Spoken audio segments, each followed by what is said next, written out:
नमस्कार दोस्तों, हमारे YouTube channel star study point में आप लोगों का स्वागत है। तो चलिए आज हम लोग इस वीडियो में पढ़ेंगे सीटेट जुलाई 2024 के लिए जो है पर्यावरण अध्ययन से अध्याय हमारा जो है 3 रहेगा और ये रहेगा भोजन एवं पोषण। भोजन एवं पोषण से हम लोग कुछ प्रश्नों को हल करेंगे। तो चलिए दोस्तों, इससे पहले आपसे मेरा कहना है कि आप जो है मेरे चैनल को सब्सक्राइब ज़रूर कीजिएगा और सब्सक्राइब करने के बाद से बेल आइकन को दबा लीजिएगा, जिससे कि जब भी मैं वीडियो डालूं तो आपको तुरंत नोटिफिकेशन मिले और आप जो है अपने कंपटीशन की बेहतर तैयारी कर सकें। तो अब हम चलते हैं प्रश्न पर। तो प्रश्न हमारा एक है, निम्नलिखित में से कौन सा कथन सही है?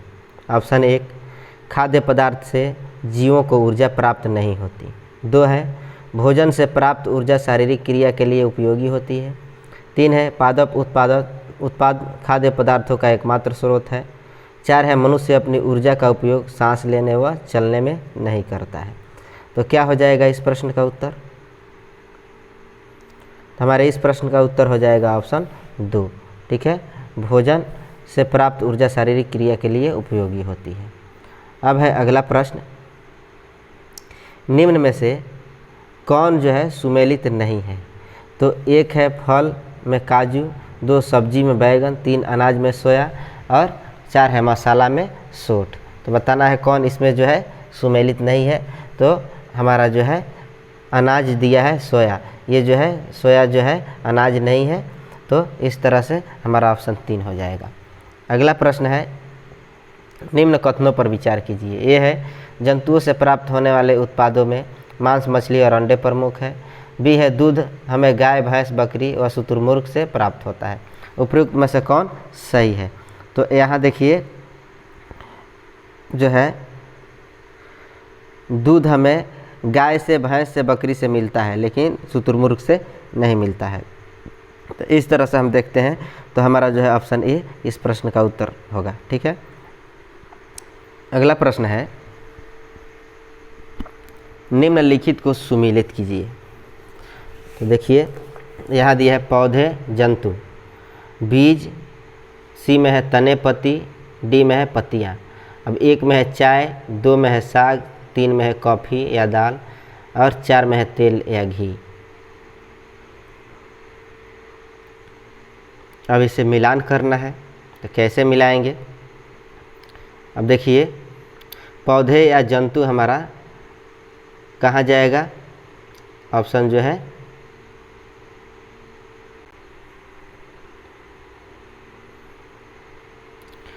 पौधे, जंतु 4 में तेल या घी। उसके बाद से बीज है, बीज हमारा चला आएगा 3 में कॉफ़ी या दाल। उसके बाद से है सी का तने, पत्ती, ये हो जाएगा चाय। उसके बाद से है पत्तियाँ, डी है, सॉरी ये जो है हमारा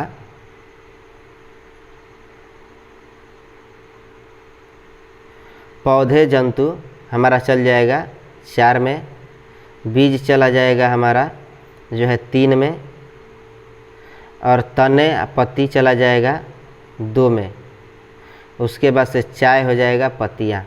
तो इस प्रकार हम देखते हैं तो हमारा ऑप्शन जो है 2 सही होता है। ठीक है,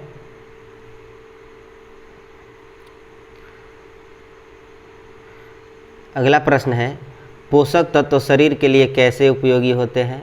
तो ए है, ये आहार व ऊर्जा की पूर्ति करते हैं। बी है, शरीर के विकास में सहायक होते हैं। सी है, सूक्ष्म पोषक तत्व पूर्ति अच्छे स्वास्थ्य के लिए हानिदायक होता है। उपयुक्त में से कौन कथन सत्य है? तो ए और बी दूसरा है, ए और सी तीसरा है, बी और सी, 4 है ए, बी और सी। तो क्या होगा उत्तर इसका? ऑप्शन जो है 1 हो जाएगा, ए और बी। आगे देखिए, निम्न में कौन सुमेलित नहीं है ये बताना है। तो मीट कार्बोहाइड्रेट, 2 में है अंडा प्रोटीन, 3 में है बादाम वसा, 4 में है ताजे फल रेशे। तो क्या होगा 6 नंबर का उत्तर?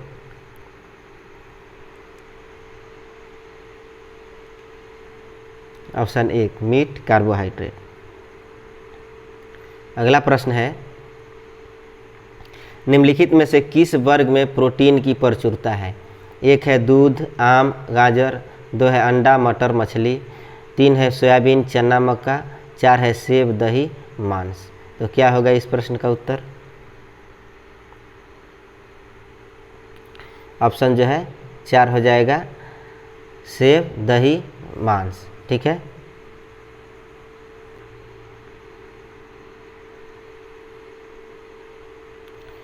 प्रश्न 8 है, यदि एक अध्यापक आलू, चावल, ब्रेड व शक्कर के उदाहरणों का सहारा लेता है तो वह क्या पढ़ाना चाहता है? ऑप्शन 1 विटामिन, 2 कार्बोहाइड्रेट, 3 प्रोटीन और 4 खनिज। तो क्या होगा इस प्रश्न का उत्तर? ऑप्शन 4 हो जाएगा, खनिज। अगला प्रश्न है, निम्नलिखित को सुमेलित कीजिए। प्रोटीन और कार्य। ए है परिवहन प्रोटीन, 2 है संकुचन प्रोटीन, सी है संरचनात्मक प्रोटीन, डी है रक्षात्मक प्रोटीन। तो यहाँ कार्य दिया है संक्रमण से बचाव, उसके बाद से 2 ऊतक निर्माण, 3 चलन हेतु और 4 हीमोग्लोबिन का परिवहन। तो क्या होगा इस प्रश्न का उत्तर? तो चलिए इसको मिला लेते हैं। परिवहन प्रोटीन कहाँ चला जाएगा? तो आ जाएगा 4 में। उसके बाद से बी है, बी का हमारा कहाँ जाएगा? संकुचन प्रोटीन चलन हेतु यानी 3 में। अब संरचनात्मक प्रोटीन सी का कहाँ जाएगा? तो सी का चला जाएगा 2 में, ऊतक निर्माण में। उसके बाद रक्षात्मक प्रोटीन संक्रमण से बचाव, ये जो है 1 में चला जाएगा। तो इस प्रकार से हम देखते हैं। तो इस प्रश्न का ऑप्शन क्या होगा सही? तो चलिए ऑप्शन देखते हैं। ऑप्शन जो है यहाँ दिया है 1 2 3 4, ये नहीं होगा। अब इसमें है 4, तो ऑप्शन 4 में जो है 4 नहीं दिया है, यहाँ 4 बना दीजिए। ठीक है। अब जो है इस प्रकार से हमारा इस प्रश्न का उत्तर ऑप्शन 4 हो जाएगा। ठीक। अगला प्रश्न है, भोजन में आयोडीन की सूक्ष्म मात्रा आवश्यक होती है क्योंकि ये है इसके सेवन से व्यक्ति मानसिक रूप से क्षीण नहीं होता। 2 है आयोडीन का सेवन करने से घेघा रोग होने की संभावना नहीं रहती। 3 दोनों ही कथन सत्य है। 4 दोनों ही कथन असत्य है। तो कौन सही होगा?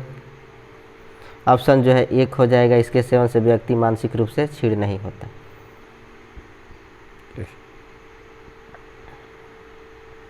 अगला प्रश्न है, निम्नलिखित में से कौन से कथन सही है? ये है फोलिक अम्ल के द्वारा डीएनए का संश्लेषण होता है। बी है सूर्य की रोशनी विटामिन डी का एक स्रोत है। सी है सोयाबीन प्रोटीन का सबसे अच्छा स्रोत है। तो क्या होगा इसका उत्तर? ऑप्शन जो है ए हो जाएगा, ए और बी। ठीक है। अगला प्रश्न है,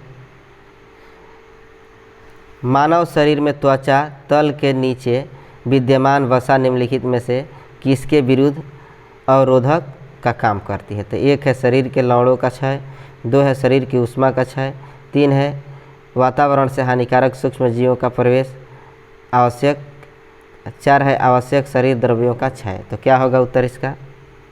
ऑप्शन 1 हो जाएगा, शरीर के लवणों का क्षय। अगला प्रश्न है, यह हमारे शरीर के अंदर के विभिन्न पोषक तत्वों को अवशोषित करता है, शरीर के तापमान को नियंत्रित करता है तथा अपशिष्ट पदार्थों को निकालने में सहायक होता है। उपरोक्त कथन किस पोषक तत्व के लिए कहा गया है? 1 है आहारी रेशे, 2 है वसा, 3 है कार्बोहाइड्रेट, 4 है जल। तो क्या होगा इस प्रश्न का उत्तर? ऑप्शन जो है 1 हो जाएगा, आहारी रेशे। अगला प्रश्न है, निम्नलिखित में से कौन से कथन सही है? ए पोटेशियम लगभग सभी खाद्य पदार्थों में होता है। बी अंडों से सोडियम की प्राप्ति होती है। सी लोहा आरबीसी में हीमोग्लोबिन के बनने के लिए सहायक होता है। तो ऑप्शन 1 है ए और बी, 2 है ए और सी, और 3 है बी और सी, 4 है ए बी और सी। तो क्या होगा उत्तर? ऑप्शन 4 हो जाएगा ए बी और सी। अगला प्रश्न है, राधा और राधिका एनीमिया रोग से ग्रसित है, डॉक्टर उनको किस प्रकार के खाद्य पदार्थ खाने की सलाह देंगे जब राधा और राधिका दोनों शाकाहारी हैं? तो ऑप्शन 1 है केला, पालक, गुड़ व हरी सब्जी, 2 है अंडे की पीतक, केला, मछली, 3 है मछली, हरी पत्तीदार सब्जी, बाजरा, 4 पालक, गुड़, कलेजी, नमक। तो क्या होगा इस प्रश्न का उत्तर? ऑप्शन 1 हो जाएगा केला, पालक, गुड़ व हरी सब्जी। अगला प्रश्न है, निम्नलिखित को सुमेलित कीजिए। ए है आलू, बी है पापड़, सी है चावल, डी है चना। 1 है भूनकर, 2 है सेक कर, 3 है उबाल कर और 4 है भूनकर। तो क्या होगा इस प्रश्न का उत्तर? तो देखिए, आलू जो है भून कर खाया जाता है, पापड़ जो है सेक कर खाया जाता है, चावल उबाल कर और चना भून कर। तो इस प्रकार हम देखते हैं तो हमारा ऑप्शन 1 सही होता है इस प्रश्न का उत्तर। अगला प्रश्न है, संतुलित भोजन में कई प्रकार के पोषक तत्वों के साथ आहारी रेशे तथा जल की आवश्यकता क्यों होती है? ऑप्शन 1 है आहारी रेशे हमें पोषक तत्व प्रदान करते हैं, 2 है यह भोजन की मात्रा को बढ़ा देते हैं, 3 है बिना पचे भोजन को बाहर निकालने में हमारे शरीर की सहायता करते हैं, 4 है भोजन पचाने में मदद करते हैं।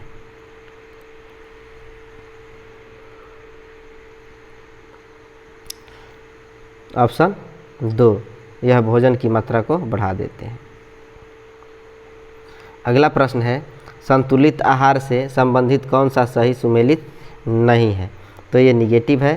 तो 10-12 वर्ष यानी 3000 कैलोरी प्रतिदिन, 14-16 वर्ष 2600 कैलोरी प्रतिदिन, वयस्क 2500 से 4000 कैलोरी प्रतिदिन, और 4 है 66 से 75 वर्ष 2300 कैलोरी प्रतिदिन। तो कौन सा इसमें सही नहीं है?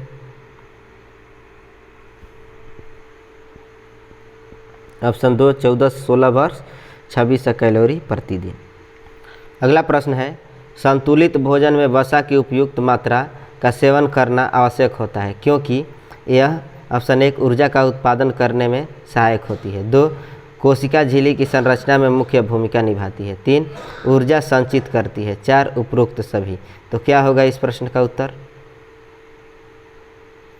ऑप्शन जो है 3 हो जाएगा, ऊर्जा संचित करती है। अगला प्रश्न है, निम्नलिखित में से कौन से कथन मिड डे मील के विषय में सही है? तो ऑप्शन ए है यह वर्ष 2024 में पूरे भारत में लागू की गई, बी इस योजना के अंतर्गत सभी सरकारी विद्यालय आते हैं, सी इसमें प्राइमरी से लेकर उच्च प्राइमरी तक के बच्चों को शुल्क के साथ भोजन मुहैया कराया जाता है। तो ऑप्शन ए है ए और बी, 2 है ए और सी, 3 है बी और सी, 4 है ए बी और सी। तो कौन सही होगा इसमें? ऑप्शन जो है 1 सही हो जाएगा, ए और बी। अगला प्रश्न है, इस क्रिया में भोजन छोटे छोटे कणों में टूटता है, यह क्रिया मुख से प्रारंभ होकर आमाशय और छोटी आंत तक होती है। उपरोक्त कथन पाचन तंत्र की किस प्रक्रिया का वर्णन करता है? तो 1 है अंतर्ग्रहण, 2 है पाचन, 3 है अवशोषण, 4 है स्वांगीकरण। तो क्या होगा इस प्रश्न का उत्तर? ऑप्शन जो है 1 हो जाएगा, अंतर्ग्रहण। अगला प्रश्न है, मानव शरीर में उत्सर्जन का कार्य कौन कौन से अंग करते हैं? ए फेफड़ा, बी त्वचा, सी छोटी आंत, डी मलाशय। तो क्या होगा इस प्रश्न का उत्तर? 1 में ए, बी और डी, 2 में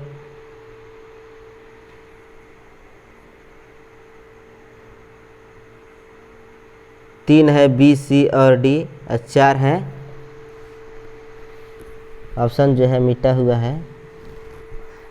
तो चलिए इस प्रश्न का उत्तर ए, बी और डी होगा। इसमें जो है ऑप्शन जो है थोड़ा डिस्टर्ब है, इसमें हो जाएगा ए, बी और डी। अगला प्रश्न है, निम्नलिखित को सुमेलित कीजिए। ए है ब्रिक, बी है मलाशय, सी है त्वचा, डी है फेफड़ा। यहाँ 1 दिया है पसीने, 2 दिया है कार्बन डाइऑक्साइड और 3 दिया है यूरिया, 4 दिया है अपचित पदार्थ। तो क्या होगा इस प्रश्न का उत्तर? तो देखिए ब्रिक जो है यूरिया यानी हमारा चला जाएगा 3 में, उसके बाद से बी का चला जाएगा 4 मलाशय अपचित पदार्थ, उसके बाद से त्वचा चला जाएगा पसीना और फेफड़ा कार्बन डाइऑक्साइड। तो इस प्रकार से हमारा ऑप्शन जो है 2 सही हो जाएगा। अगला प्रश्न है, निम्नलिखित में से कौन से कथन सही है? ए है सेब और आंवला को मुरब्बा बनाकर लंबे समय तक संरक्षित किया जा सकता है। बी है आलू प्याज लहसुन को नमी में रखा जाता है। सी है चने को भूनकर संरक्षित रखा जा सकता है। तो ऑप्शन 1 है ए और बी, 2 है ए और सी, 3 है बी और सी, 4 है ए बी और सी। तो क्या होगा इस प्रश्न का उत्तर?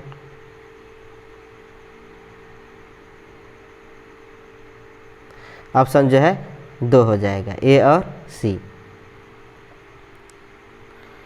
अगला प्रश्न है, दूध का पश्चुरीकरण कैसे किया जाता है? तो 1 है 100 डिग्री सेल्सियस पर 15 मिनट तक या 90 डिग्री सेल्सियस पर 5 मिनट तक गर्म करके। 2 है 100 डिग्री सेल्सियस पर 15 मिनट तक या 90 डिग्री सेल्सियस पर 32 मिनट तक गर्म करके। 3 है 70 डिग्री सेल्सियस पर 15 मिनट तक या 62 डिग्री सेल्सियस पर 5 सेकंड तक गर्म करके। 4 है 71 डिग्री सेल्सियस पर 15 सेकंड तक या 62 डिग्री सेल्सियस पर 32 मिनट तक गर्म करके। तो क्या हो जाएगा 25 नंबर प्रश्न का उत्तर? ऑप्शन 4 हो जाएगा। ठीक है। अगला प्रश्न है, भोजन पकाते समय कुछ बातों का विशेष ख्याल रखा जाता है, निम्नलिखित में से उसमें कौन सम्मिलित है? ए है खाने को ज़्यादा देर तक पकाना चाहिए, बी खाना सदैव ढक कर पकाना चाहिए, सी खाना पकाते समय पानी का प्रयोग करना चाहिए। तो 1 है ए और बी, 2 है ए और सी, 3 है 2 और सी और 4 है ए बी और सी। तो क्या हो जाएगा इस प्रश्न का उत्तर? ऑप्शन जो है 4 हो जाएगा, ए बी और सी।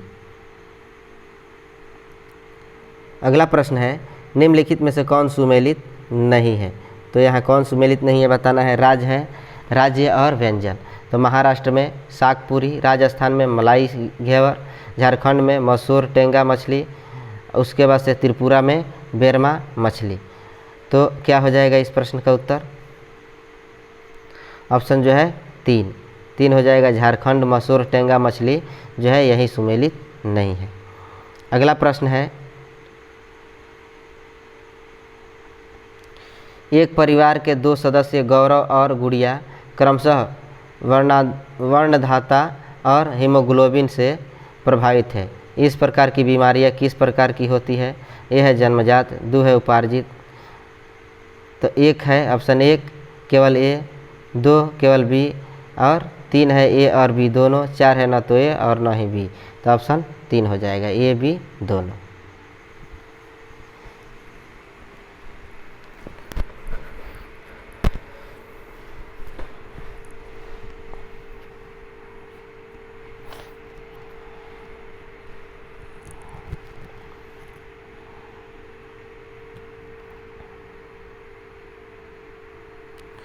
अगला प्रश्न है, इस प्रकार के रोग के प्रमुख कारक सूक्ष्म जीव होते हैं। सूक्ष्म जीव विभिन्न समुदाय में फैल जाते हैं जिससे यह रोग फैलता है। इसके कुछ उदाहरण हैं टिटनस, पीलिया आदि। उपरोक्त कथन किस प्रकार के रोग के विषय में बताता है?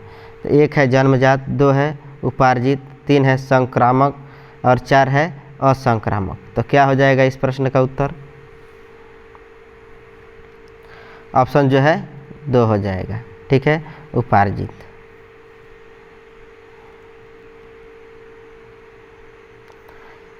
तीस नंबर प्रश्न है, निम्नलिखित कथनों पर विचार कीजिए।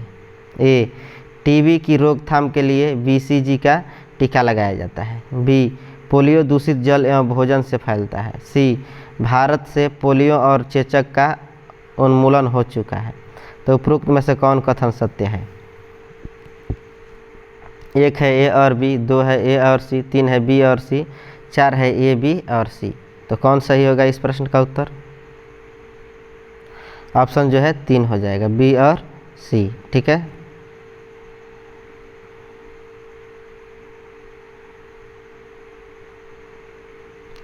अगला प्रश्न है, पल्स पोलियो कार्यक्रम का उद्देश्य है 1 पोलियो का उपचार, 2 पोलियो से उत्पन्न लकवा को रोकना, 3 पोलियो का संपूर्ण उन्मूलन करना, 4 उपयुक्त सभी। तो क्या होगा इस प्रश्न का उत्तर? ऑप्शन जो है 3 हो जाएगा, पोलियो का संपूर्ण उन्मूलन करना। अगला प्रश्न है, यदि किसी मरीज के दांतों में दर्द होने के साथ साथ खून भी आता है तो उसे डॉक्टर खट्टे फल खाने की सलाह देता है, क्योंकि खट्टे फलों से दांतों के रोगाणु नष्ट हो जाते हैं। 2 खट्टे फलों से हमारी प्रतिरोधक क्षमता का विकास होता है। 3 खट्टे फलों से विटामिन सी होता है जिसकी कमी से स्कर्वी रोग हो जाता है। और 4 खट्टे फलों से दांत साफ हो जाते हैं। तो क्या हो जाएगा इस प्रश्न का उत्तर? ऑप्शन जो है 3 होगा, खट्टे फलों से विटामिन सी होता है। तो खट्टे फलों में विटामिन सी होता है जिसकी कमी से स्कर्वी रोग हो जाता है। निम्नलिखित को सुमेलित करना है। रोग है और कारक है। ए है टेटनस प्रोटोजोआ जनित, बी है चेचक, सी है मलेरिया, 1 है प्रोटोजोआ जनित, 2 है विषाणु जनित और 3 है जीवाणु जनित। तो क्या होगा इस प्रश्न का उत्तर? तो चलिए इसको मिलाकर देखते हैं। तो हमारा ए चला जाएगा 3 में, उसके बाद से बी जाएगा हमारा 2 में और सी मलेरिया प्रोटोजोआ जनित। तो हमारा ऑप्शन जो है 2 हो जाएगा इस प्रश्न का उत्तर।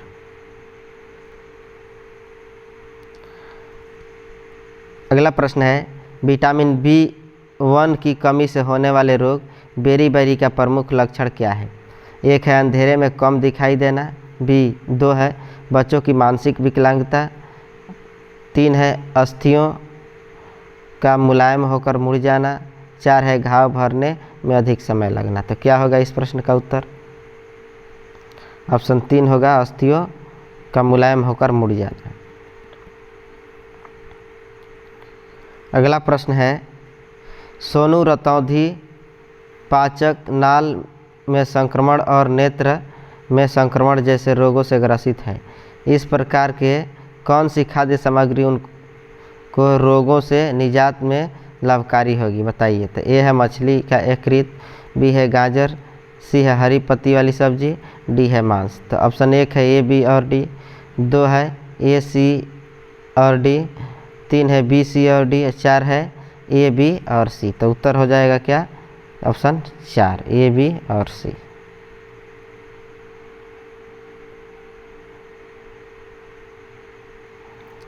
अगला प्रश्न है, निम्नलिखित में से कौन सा कथन सत्य नहीं है? दूध में कोई विटामिन नहीं होता है।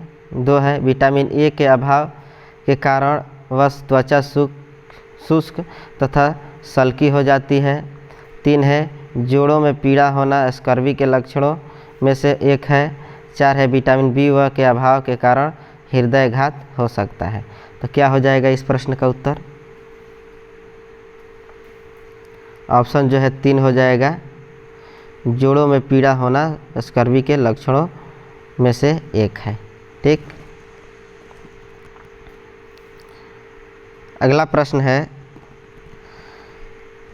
निम्नलिखित में से कौन स्वस्थ अस्थियों यानी हड्डियों के लिए आवश्यक है? 1 है पोटेशियम और विटामिन के, 2 है कैल्शियम एवं विटामिन ई, 3 है कैल्शियम एवं विटामिन सी, 4 है कैल्शियम एवं विटामिन डी। तो क्या होगा इस प्रश्न का उत्तर? कैल्शियम एवं विटामिन डी।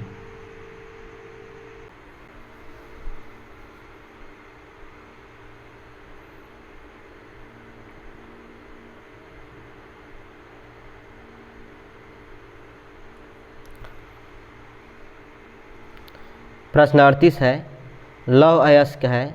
ऑप्शन 1 हीमोग्लोबिन, वो आरबीसी के निर्माण के लिए। 2 है सामान्य स्वास्थ्य बनाए रखने के लिए। 3 है शरीर के ऊतकों तक ऑक्सीजन पहुंचाने के लिए। 4 है उपरोक्त सभी। तो क्या होगा इसका उत्तर? ऑप्शन 1 हो जाएगा हीमोग्लोबिन व आरबीसी के निर्माण के लिए। अगला प्रश्न है, निम्नलिखित में से कौन सुमेलित नहीं है? तो एक विटामिन और यहाँ दिया है रासायनिक नाम। तो ए है ए रेटिनॉल, B12 थायमिन और डी कैल्सीफेरॉल और ई है टोकोफेरॉल। तो कौन सुमेलित नहीं है इसमें बताइए?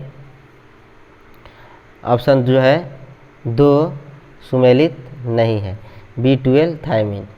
अब चलते हैं 40 नंबर प्रश्न पर। नीचे दिए गए खाद्य पदार्थों के किस समुच्चय में लौह तत्व प्रचुर मात्रा में होता है? 1 है आंवला पालक गुण, 2 है आंवला पालक आलू, 3 है आंवला आलू टमाटर, 4 है बंद गोभी भिंडी गुण। तो क्या होगा इसका उत्तर? ऑप्शन 1 हो जाएगा आंवला पालक गुण। अगला प्रश्न है, निम्नलिखित को सुमेलित कीजिए। ए है कटे और घाव, बी है सामान्य ज्वर, सी है आँख की सूजन, डी है दांत का दर्द। तो क्या होगा इस प्रश्न का उत्तर? तो देखिए इसको मिला लेते हैं। ये जो है हमारा कहाँ जाएगा? 2 में चला आएगा, कटे और घाव हल्दी के चूर्ण से। उसके बाद से बी हमारा जाएगा 3 में, बी सामान्य ज्वर जो है मेथी के बीजों की चाय। उसके बाद से सी चला जाएगा 1 में, आँख का सूजन ताजे धनियों के बीजों से। उसके बाद से डी है, तो डी हमारा चला जाएगा 4 में, हींग का चूर्ण से दांत का दर्द। तो इस प्रकार से हम देखते हैं तो कौन सही होगा इसमें हमारा। चलते हैं ऑप्शन पर। तो ऑप्शन जो है 4 सही हो जाएगा। ठीक है। अगला प्रश्न है, हमारे पर्यावरण को बचाने के लिए 3 प्रकार के आर हैं। 1 है कम उपयोग पुनः चक्रण पुनः निर्माण, 2 है पुनः उपयोग पुनः संचरण पुनः निर्माण, 3 है कम उपयोग पुनः चक्रण पुनः उपयोग और 4 है कम उपयोग पुनः चक्रण पुनः संचरण। तो क्या होगा इस प्रश्न का उत्तर?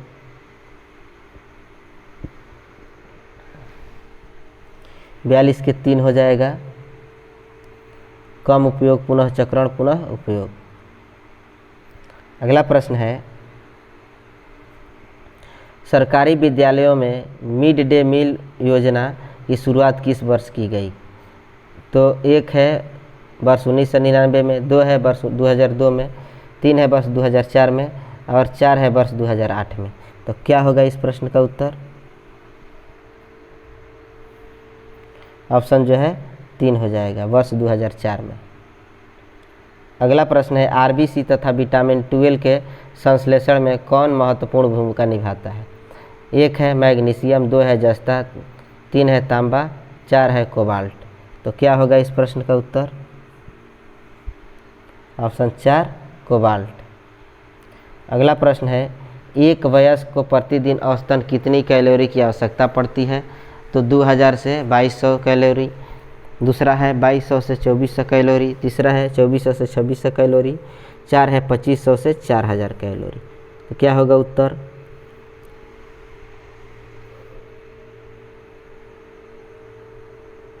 ऑप्शन 4 हो जाएगा। अगला प्रश्न है, निम्नलिखित में से कौन एक असत्य कथन है? तो देखिए असत्य कथन चुनना है। 1 है दाद खाज एवं अस्थमा कवक जनित रोग है, 2 है भारत से पोलियो और चेचक का उन्मूलन हो चुका है, 3 है पायरिया और पेचिस जीवाणु जनित रोग है, 4 है दूषित जल और भोजन करने से हैजा फैलता है। तो क्या होगा इस प्रश्न का उत्तर? ऑप्शन जो है 3 हो जाएगा, पायरिया और पेचिस जीवाणु जनित रोग है।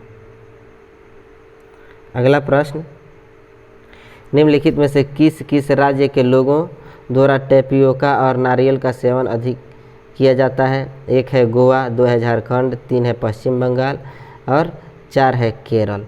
तो क्या होगा इसका उत्तर? ऑप्शन जो है 4 केरल। अगला प्रश्न है, मीरा और दिव्या छोटी लड़कियां हैं। मीरा समोसे, ककलेट और डबल रोटी खाना पसंद करती है, जबकि दिव्या ऐसा भोजन पसंद करती है जिसमें लौह त्वचा की कमी है। तो मीरा और दिव्या को निम्नलिखित बीमारियों में से क्रमशः कौन सी बीमारी होगी? तो 1 है मोटापा और स्कर्वी, 2 है स्कर्वी और एनीमिया, 3 है एनीमिया और रतौंधी, 4 है मोटापा और एनीमिया। तो क्या होगा इस प्रश्न का उत्तर? ऑप्शन 4 हो जाएगा, एनीमिया और मोटापा। अगला प्रश्न है, यह देखा गया है कि पाचन क्रिया बाहर की अपेक्षा अमाशय के अंदर अधिक होती है, क्योंकि ऑप्शन 1 पाचन रस जब अमाशय से बाहर रखते हैं तो निष्क्रिय हो जाते हैं। 2 है अमाशय के अंदर भोजन का मंथन होता रहता है, जिससे उसकी सतह का क्षेत्रफल बढ़ जाता है और एंजाइम की क्रिया तेज हो जाती है। 3 है पाचन रस अमाशय के अंदर अम्लीय होते हैं, जबकि बाहर वे क्षारीय होते हैं। 4 है अमाशय के अंदर भोजन की उपस्थिति में पाचन रस का उत्पादन बहुत ज़्यादा होता है। तो क्या हो जाएगा इस प्रश्न का उत्तर?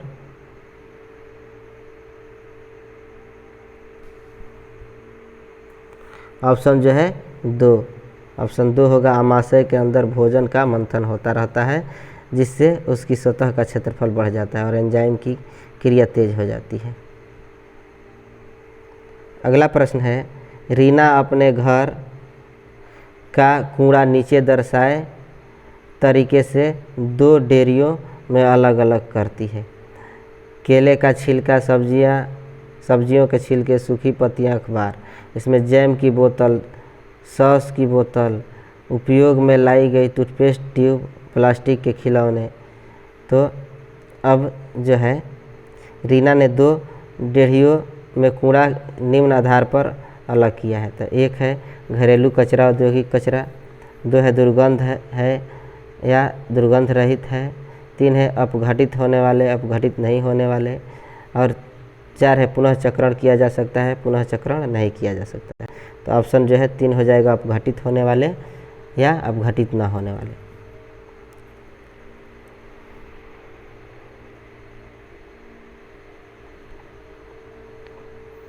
अगला प्रश्न है, विटामिन ऐसे पदार्थ है जो एक हिंताजन्य रोगों से बचाव के लिए थोड़ी मात्रा में आवश्यक है। 2 हमारी उपापचय दर बढ़ाकर भार में कमी लाते हैं। 3 स्वस्थ रहने के लिए दवाई के रूप में लिए जाते हैं। 4 है पेशियों का विकास करके हमें ताकतवर बनाते हैं। तो क्या होगा इस प्रश्न का उत्तर? ऑप्शन 1 हो जाएगा, हिंताजन्य रोगों से बचाव के लिए थोड़ी मात्रा में आवश्यक है। अगला प्रश्न है, पके हुए चावल रेफ्रिजरेटर के अपेक्षाकृत लंबे समय तक परिरक्षित किए जा सकते हैं, क्योंकि 1 है कम तापमान पर भोजन का नमी तत्व घट जाता है। 2 है रेफ्रिजरेटर में कुछ ऐसे रसायन होते हैं जो रोगाणुओं को नष्ट कर देते हैं। 3 है कम तापमान पर रोगाणु निष्क्रिय हो जाते हैं। 4 है रोगाणु कम तापमान पर नष्ट हो जाते हैं। क्या हो जाएगा इस प्रश्न का उत्तर? ऑप्शन 3, तापमान जो है कम रहता है तो रोगाणु निष्क्रिय हो जाते हैं। अगला प्रश्न है, यह पढ़ाते समय कि कुछ समय के लिए खाद्य पदार्थों को किस तरह ताज़ा रखा जा सकता है। राधा अपनी कक्षा में निम्नलिखित अनेक तकनीकों की परिगणना करती है। ए है उसे कटोरी में रखती है तथा कटोरी को एक खुले बर्तन में रख देती है जिसमें ठंडा पानी है। बी है उसे एक गीले कपड़े में लपेट देती है। सी है उसे धूप में खुला फैला देती है। और डी है उसे छोटे छोटे टुकड़ों में काटती है और अंधेरे में रख देती है। उपयुक्त तकनीक बी के लिए वह निम्नलिखित किस खाद्य पदार्थ की ओर संकेत कर रही है। तो 1 है पके हुए चावल, 2 है प्याज लहसुन, 3 है हरा धनिया, 4 है काजू किशमिश। तो क्या हो जाएगा इस प्रश्न का उत्तर? ऑप्शन जो है 2 हो जाएगा प्याज लहसुन। अगला प्रश्न है, निम्नलिखित में से भोजन बनाने का कौन सा तरीका अच्छा है?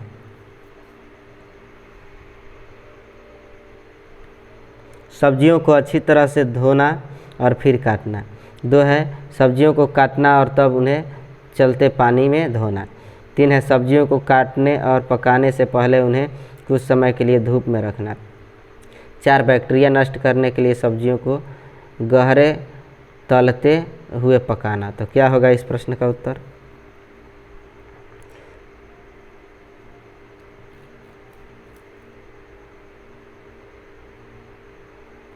ऑप्शन जो है 1 हो जाएगा, सब्जियों को अच्छी तरह से धोना और फिर काटना। अगला प्रश्न है, अंजलि की सहेली दांतों के क्षय से बचने के लिए निम्नलिखित 4 तरीके बताती हैं। दिन में 2 बार ब्रश करें। बी, इनेमिल कम न हो इसके लिए ब्रेसिज पहने। सी है मिठाई, चॉकलेट और कार्बन डाइऑक्साइड युक्त पेय पदार्थ न लें। डी है हर खाने के बाद कुल्ला करें। तो क्या होगा इसका उत्तर?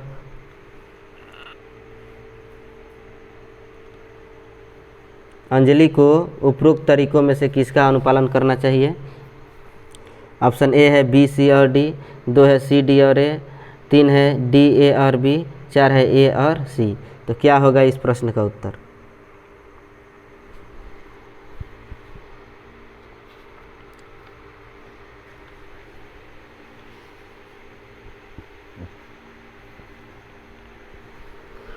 ऑप्शन जो है 1 हो जाएगा बी, सी और डी। अगला प्रश्न है, निम्नलिखित में से कौन सा शब्द समूह आपस में निकटीय रूप से संबंधित है? 1 है मच्छर, मलेरिया, एनीमिया, लव। 2 है लव, मलेरिया, एनीमिया, रक्त। 3 है लव, हीमोग्लोबिन, एनीमिया, आंवला। 4 है मच्छर, डेंगू, लव, गुण। तो क्या हो जाएगा इस प्रश्न का उत्तर?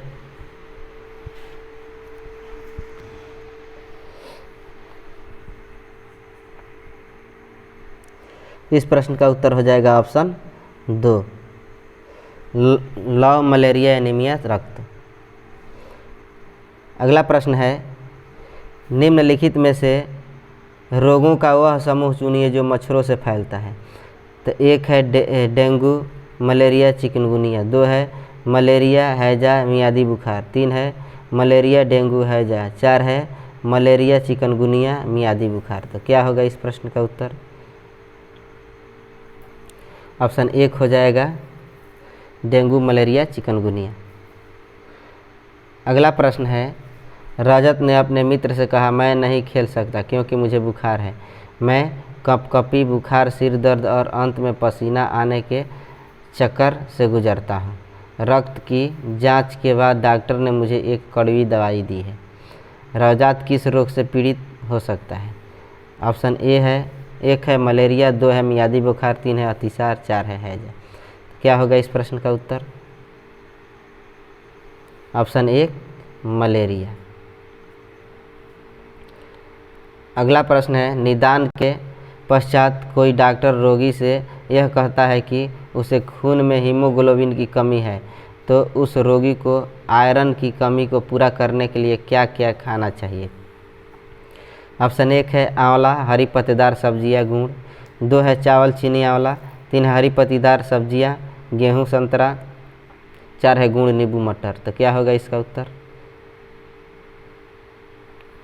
ऑप्शन जो है 1 हो जाएगा, आंवला, हरी पत्तेदार सब्जियां, गुड़। अगला प्रश्न है, कक्षा 3 के विद्यार्थियों को भोजन का पाठ पढ़ाते समय अंजलि भोजन संबंधित आदतों में सांस्कृतिक या क्षेत्रीय विविधता पर विशेष ध्यान देना चाहती है। नीचे दिए गए अधिगम अवसरों में किसके द्वारा विद्यार्थियों को वांछित जानकारी दी जा सकती है? तो 1 है विभिन्न क्षेत्रों या संस्कृतियों के भोजन को दर्शाने वाले चार्ट का उपयोग और उसकी व्याख्या करना। 2 है विभिन्न क्षेत्रों या संस्कृतियों में विद्यार्थियों से उनके घरों में खाए जाने वाले भोजन मांगकर प्रदर्शित करना और सहपाठियों से सूचनाओं का आदान प्रदान करना।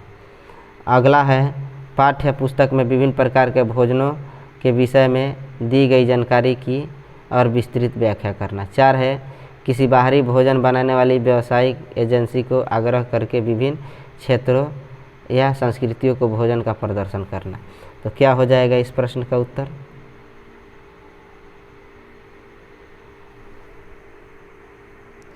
साठ नंबर प्रश्न का उत्तर हो जाएगा ऑप्शन 1।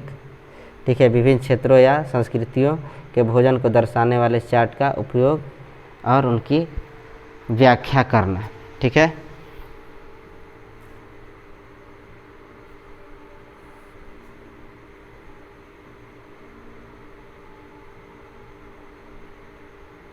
अगला प्रश्न है निम्नलिखित समूहों में से उस समूह को चुनिए जिसमें खाना पकाने के तरीके दिए गए हैं। तो 1 है उबालकर, गूंथकर, भूनकर। 2 सेक कर, उबालकर, बेलकर।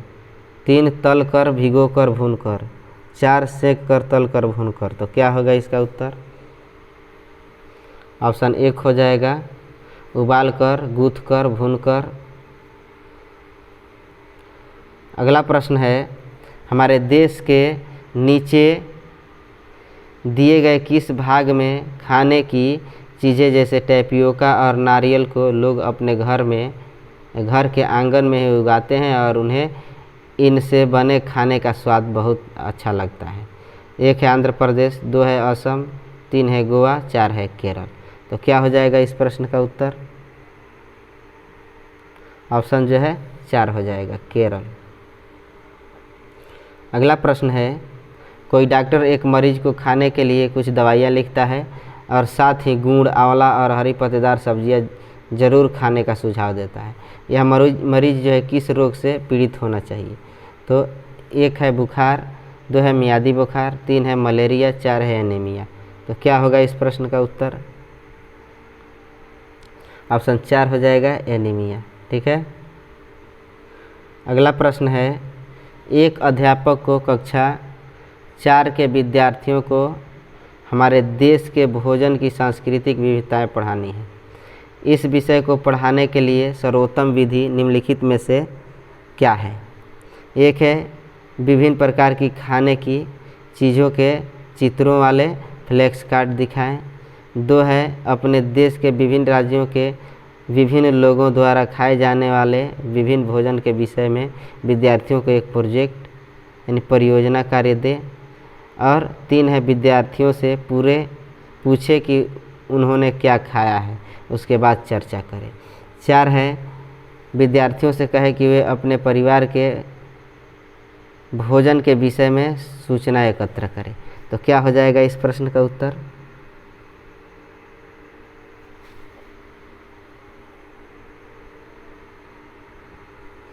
ऑप्शन जो है 4 हो जाएगा, विद्यार्थियों से कहे कि वे अपने परिवार के भोजन के विषय में सूचना एकत्र करें।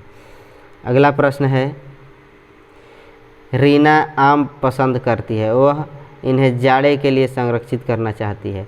निम्नलिखित में से कौन सा तरीका संरक्षण के लिए सर्वाधिक उपयुक्त है? तो 1 है अचार और आम पापड़ बनाना।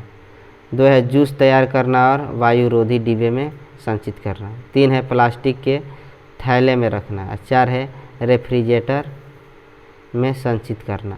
तो क्या हो जाएगा इस प्रश्न का उत्तर?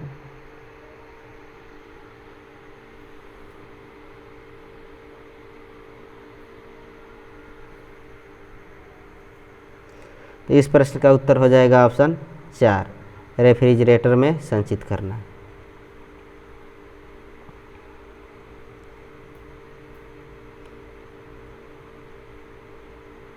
अगला प्रश्न है निम्नलिखित में से हमारे देश के किस राज्य के अधिकतर लोग नारियल के तेल में पकी हुई समुद्री मछली खाना पसंद करते हैं? 1 है मिजोरम, 2 है गोवा, 3 है जम्मू कश्मीर, 4 है बिहार। तो क्या होगा इस प्रश्न का उत्तर? ऑप्शन जो है 1 हो जाएगा, मिजोरम। अगला प्रश्न है इस पौधे में पत्तियां हैं जिन्हें सब्जी की तरह प्रयोग में लाया जाता है। इसके बीजों से तेल प्राप्त किया जाता है। यह पौधा है 1 है पालक, 2 है नारियल, 3 है बंद गोभी, 4 है सरसों। तो क्या हो जाएगा इस प्रश्न का उत्तर? ऑप्शन जो है 4 हो जाएगा, सरसों। ठीक है, अगला प्रश्न है खाद्य संरक्षण के लिए निम्नलिखित में से कौन सा जोड़ा ठीक नहीं है? 1 है आलू चिप्स, 2 है दूध पनीर, 3 है सेब जैम और 4 है कच्चा आम अचार। तो क्या होगा इसका उत्तर? ऑप्शन जो है 3 हो जाएगा सेब जैम। अगला प्रश्न है, कांच के जार तथा बोतलों को उनमें अचार भरने से पूर्व सूर्य की धूप में अच्छी तरह सुखाया जाता है, ऐसा क्यों? 1 है उनके तापमान में वृद्धि करने के लिए, 2 है उनमें से धूल को हटाने के लिए, 3 है नमी को पूर्णतः हटाने के लिए, 4 है अचार को स्वादिष्ट बनाने के लिए। तो ऑप्शन क्या हो जाएगा? 3 हो जाएगा नमी को पूर्णतः हटाने के लिए। ठीक है, ऑप्शन 3 हो जाएगा। अगला प्रश्न है, मानव के पेट में अमाशय रस की प्राकृतिक डैश होती है और वह भोजन के पाचन में सहायता करती है। ऑप्शन 1 है उभयधर्मी, 2 है उदासीन, 3 है अम्लीय, 4 है क्षारीय। तो क्या होगा इस प्रश्न का उत्तर? ऑप्शन जो है 3 हो जाएगा अम्लीय। तो चलिए दोस्तों, हमारा जो है इस वीडियो का अंतिम प्रश्न था। तो इसी प्रकार के जो है वीडियो देखने के लिए आप जो है मेरे चैनल को सब्सक्राइब करें और बेल आइकन को दबा दें, जिससे आपको रोज़ जब मैं वीडियो डालता हूं तो आपको नोटिफिकेशन मिल जाए और जो है आप अपनी तैयारी जो है बेहतर ढंग से करें। ठीक है, तो अब हम चलते हैं। धन्यवाद।